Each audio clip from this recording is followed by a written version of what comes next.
السلام عليكم ورحمة الله وبركاته. أصحابتك وحرن جنالك مركز السود وواضح أدي هذا ومهتسنتهين مانتا وثلاثة وأنا طبعاً بيش كوبيت ونادى نوفمبر سنة كلابا كون إيشان يلا باتنك مقال كانوا حربا إن ندكله وداعو حزب ديمقراطية أو كلا جباي إسلام كان قاركود ريبابليكان كي أي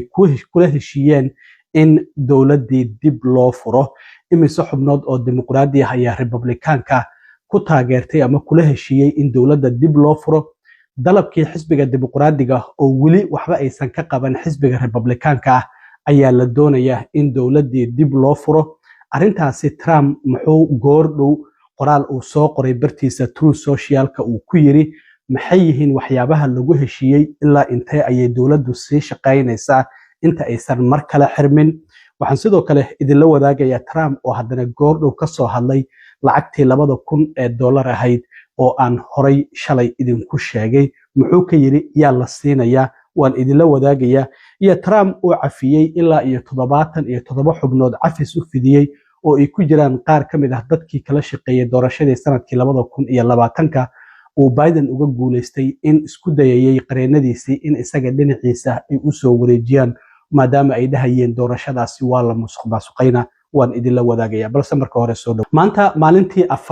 41 ayaa dawladda Mareykanku ay xiran tahay laakiin xalay ayaa wada hadal dheer oo qaar kamid ah xubnaha xisbiga dimuqraadiga iyo kuwa Republicaanka dhaxmaray waxa la isku afkartay in dawladii dib loo furo iyadoo wali aan waxba laga qaban dalabkii xisbiga dimuqraadiga oo ahaa Obamacare ama Affordable Care Act-ga in la kordhiyo iyadoo wax lacag aysan ku kordhaynin dadka kaarkaasi ama caymiskaasi caafimaadka isticmaala haddaba arintan siday u dhacday waxaan ognahay in xisbiga dimuqraadiga ay diidanayeen oo in ka badan 14 jeer ay u codeeyeen sharcigii Republicaanku ay wateen oo la doonayay in dawladda dib loogu furo haddaba xubno ka tirsan xisbiga dimuqraadiga oo 7 xubnood ah ayaa waxa ay Republicaanka kula heshiiyeen shuruudahan soo socdo si dawladda dib loogu furo xubnaha 7 ah ee dimuqraadiga ah waxa ay kala yihiin ninka waliba labaad ee aqalka sanadka ee dimuqraadiga ah oo la yiraahdo Dick Durbin oo laga soo doorto gobolka Illinois waxa kamid ah Jean Shaheen oo laga soo doorto New Hampshire waxa kamid ah John Fetterman oo isagu horeyba 3 xubnood oo dimuqraadiga oo markastaba taageersanaa in dawladda la furo kamid ah waxana laga soo doortaa Pennsylvania Catherine Cortez Masto oo Nevada laga soo doorto Maggie Hassan oo laga soo doorto New Hampshire Tim Kaine oo Virginia laga soo doorto Jackie Rosen oo Nevada laga soo doorto iyo halka xubin ee madaxa banaan laakiin dimuqraadiyiinta la codeeya oo taageersan oo la yiraahdo Angus King oo Maine laga soo doorto sideedaasi xubnood ayaa Republicaanka waxay kula heshiiyeen qodobadan soo socdo si dawladda dib loogu furo isla markaana 40 kale maadaama hadda kuwan 40 xubnood oo dimuqraadiyiin waa ay ka soo horjeesteen in dawladda dib loo furo iyadoo sharcigii Obamacare ama Affordable Care Act-gii aan waxba laga qaban maadaama uu dhacayo dhamaadka sanadkan lacagaha dadku bil kasta ay bixiyaan ay ku kordhayso in arintaasi aan waxba laga bedelin oo sida ay tahay ay sii ahaato dadkaasina kaarkooda caafimaadka ama caymiskooda caafimaadka ay sii haystaan haddaba maxaa lagu heshiiyay waxa lagu heshiiyay oo la isku afkartay in dawladda la furo isla markaana ay sii shaqeyso ilaa iyo 30 bisha January ee koobaad ee sanadka 2026 ee soo socdo waa qodobka koobaad qodobka labaadna waxa uu sidoo kale yahay marka dawladda la fangareynayo waxa jirta wasaaradda beeraha oo iyadoo kaarka food stamp-ka bixiso dadku cuntada ay ku iibsadaan wasaaradda beeraha iyada waa la fangareynaya inta sanadku uu socdo ilaa iyo September bisha 9aad 30keeda laga gaarayo marka haddii dawladdu ay mar kale dib u xiranto kaarkaasi cuntada ma istaagi doono sida hadda dhacday oo November 1deedii markii la gaaray gabi ahaanba uu xirmay isla markaana dad fara badan hadda ku dhawaad muddo 10 maalmood aysan haysan wax cunto ay ku iibsadaan waxa sidoo kale kamid ah qodobada lagu heshiiyay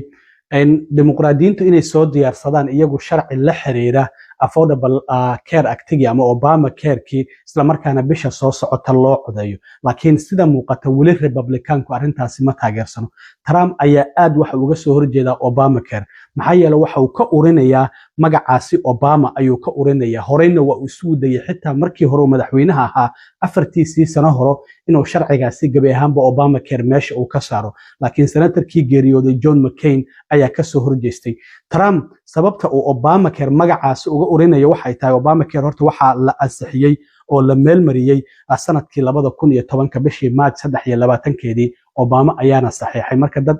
malaayiin qof ayaa waxay helaan caymis caafimaad oo raqiis oo lacagtiisa aysan aad u sareynin marka Trump wuxuu rabi lahaa in uu qorshe kale oo caafimaad oo isaga magaciisa Trump Care oo kale in uu ku bedelo ilaa iyo haddana 10 sano ayaa ka soo wareegatay ma hayo wax qorshe uu doonayo in Obamacare uu ku bedelo isla markaana meesha uu ka saaro marka sidaasi ayuu uga soo horjeedaa waxyaabaha kale oo lagu heshiiyay waxa kamid ah marka dawladda la furayo in dib loo soo celiyo shaqaalihii dawladda federaalka ee shaqada laga ceeriyay isla markaana loo ballan qaaday inaan mar kale shaqada laga ceerinaynin mushaarkoodii muddadii bil ka badan mushaar la'aantii ahaayeenna dib loo siiyo Trump waa kii yiri inaga ayaa kala dooran doona shaqaalaha aan soo celinayno iyo kuwa aan mushaarkoodii dhaafay aan dib u siinayno waxaa sidoo kale jirta in qodobadaasi la isku afkartay laakiin dimuqraadiyiinta iyagoo aan helin wixii ay u dagaalamayeen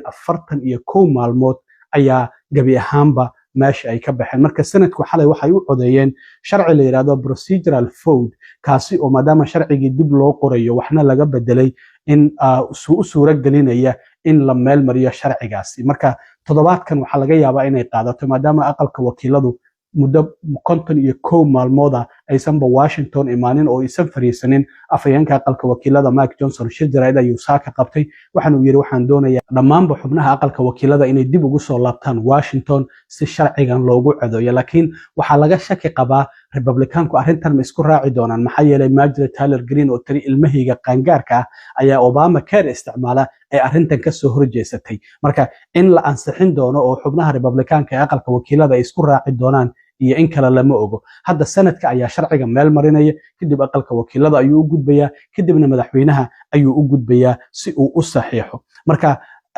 dimuqraadiyiintu waxyaabihii 40 maalmood ka badan ay ku dagaalamayeen iyaga oo aan helin ayaa haddana ay kala jabeen oo qaar ka mid ah Republicanka ay ku raaceen in dawladda dib loo furo isla markaana dawladdu ay sii shaqeyso haddaba madaxweyne Trump ayaa goordhow bartiisa Truth Socialka qoraalkan ku soo qoray waxaan rabaa inaan idin la wadaago waxa uu la hadlayaa in shaqaalaha muhiimka ah ee diyaaradaha kala haga ee raboorada Mareykanka marka ay doolayaan iyo marka ay soo deganayaan waxa uu leeyahay dhammaanba air traffic controlada waa inay shaqada ay ku soo laabtaan hadda wuxuu yiri dhammaanba air traffic controlada kuwaasi oo wadaninimo muujiyay isla markaana aan shaqadooda wax time off aan ka qaadanin oo shaqada aan ka tagin intii dimuqraadiyiintan shutdownka iyagu ay sababeen uu socday dimuqraadiyiinta ayuu ku eedeynaya waxa uu yiri waxa la siin doonaa lacag bonus oo $10,000 qof kasta maxaa yeelay danta wadankooda ayay tooda ay ka hormariyeen laakiin wuxuu yiri kuwa aan amarkaasi u hoggaansamin isla markaana shaqada isaga tagay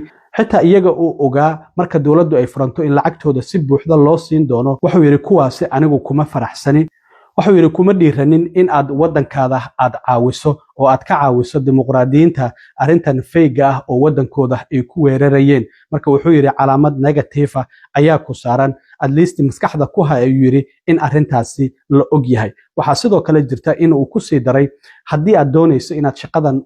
waqtiga dhow mustaqbalka dhow aad isaga tagto fadlan ha ka labalaynin ee sidaas samee ayuu yiri maxaa yeelay shaqadani mararka qaar waxay leedahay inaan lacag lagu siinin isla markaana aad shaqeyso kuwaasina si degdeg ah waxaan ugu bedeli doonaa kuwa wadaniyiina kuwaasi oo shaqo wanaagsan u qaban doona wadanka marka wuxuu yiri maamulkii hore lacaga fara badan ayay waxay ku qasaariyeen ayuu yiri in arrintan ay wax ka qabtaan laakiin waxba ma aysan ka qabanin hadda wuxuu leeyahay dhammaanba air traffic controlladii dib ha ugu soo laabtaan shaqadooda si degdeg ah waliba maxaa yeelay wadanka ayaa u baahan Trump waxa uu qoraalkaasi uu soo qoray goor dhaweeto sidoo kale waxaa jirta in arrintii lacagta $2,000 ahayd oo shalay aan ka hadlayay in isla markiiba haddana maanta uu mar kale qoraal ka soo qoray wuxuu yiri dhammaanba lacagtaasi $2,000 waxaa la siin doonaa dadka dhaqaalahoodu hooseeyo iyo kuwa uu dhexdhexaadka yahay ee muwaadiniinta Mareykanka shalay every person ayuu yiri marka qof kasta ma waxa uu siin doonaa lacag $2,000 arrintaas lacag fara badan ayay noqon doontaa mise qoys ayay noqon doontaa waxaana lacagtaasi aan ka helaynaa ayuu yiri canshuuraha taarifka ah ee wadankeena ku soo qulqulaya oo wadamada ajnabiga ah aan ka qaadayno marka waxa uu yiri waxaan sidoo kale bilaabi doonaa inaan iska bixino deynta qaranka lagu leeyahay oo dowladda Mareykanka lagu leeyahay mar kale Trump lacagtii $2,000 ahayd qoraalkaasi ayuu ka soo qoray marka dimuqraadiyiinta waxaa la yiri arrintii Obamacare waxaa la yiri adinku sharci soo diyaarsada December ayaa loo codayn doonaa marka sanadka iyo aqalka wakiilada iyo Trump oo diidan Trump waaba diidan yahay gabi ahaanba Obamacare in la sii kordhiyo waxa uu leeyahay waa musiibo waa in meesha laga saara marka haddii January 3 la gaaro oo dimuqraadiyiintii mar kale sharcigaasi loo meel mari waayo waxay noqonaysaa dowladdii mar kale inay xiranto waliba marka soo socdo waxaan u maleynayaa muddo dheer inay xirnaan doonto haddii ka hor arrintaasi aan heshiis laga gaarin madaxweyne Trump waxaa jirta xalay sidoo kale inuu cafi soo saaray uu cafiyay ilaa 77 xubnood oo xubnihii qareenada isaga ugu dhawaa ay kamid yihiin xilligii 2020 markii doorashada looga guuleystay oo Biden uga guuleystay isku dayay in doorashadaasi ay dagaalamaan oo dhahayo waa lagu shubtay waxa kamid ah madaxii shaqaalaha waxa kamid ah Rudy Giuliani waxa kamid ah sidoo kale xubno kale oo iyagu qareenadiisa isla markaana Trump ku caawinayay in doorashadaasi dhinaciisa loo soo wareejiyo marka madaxweynuhu awoodihiisa ay kamid tahay inuu dad cafiyo laakiin dambiyada federaalka oo kaliya ayuu ka cafin doonaa haddii dambiyo heer gobol ay ku socdaan kama cafin karo arrintaasna Trump aad ayaa loogu cambaareeyay 77 qof ayaa hal mar xalay cafis waliba aan shuruudo aysan ku xirnayn oo cafis buuxa ah ayuu u fidiyay dhammaanba 77 xubnood